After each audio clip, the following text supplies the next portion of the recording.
زندگی کی سب سے بڑی حقیقت موت ہے. ہم بھلائے رکھتے ہیں، اپنے ذہن سے اسے دور رکھتے ہیں، لیکن واقعہ یہ ہے کہ زندگی کی سب سے بڑی حقیقت موت ہے.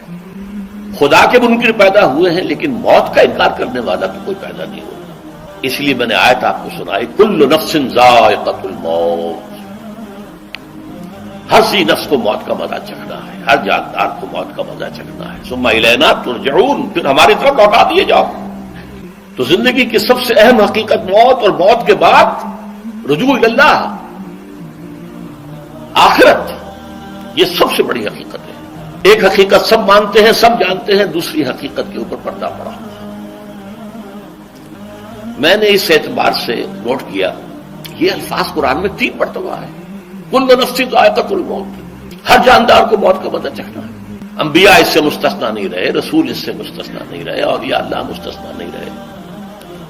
وقتی طور پر استثناء حضرت عیسیٰ کا ہے کہ ابھی وہ زندہ ہے، لیکن عیسیٰ یاتی علیہ الموت، حضور نے فرمایا عیسیٰ پر بھی موت آئے گی. جب دوبارہ آئیں گے، زمین پر اتریں گے، پھر اس کے بعد ان پر موت وارد ہوگی. ان کی نماز جنازہ پڑھی جائے گی، انہیں دفن کیا جائے گا حضور کے پہلو میں، شادی بھی کریں گے، اولاد بھی ہوگی. باقی تو یہ ہے کہ کل نفس ذائقۃ الموت، سب کو موت کا مزہ چکھنا ہے. عیسیٰ بھی بالآخر اس سے مستثنا نہیں رہیں گے.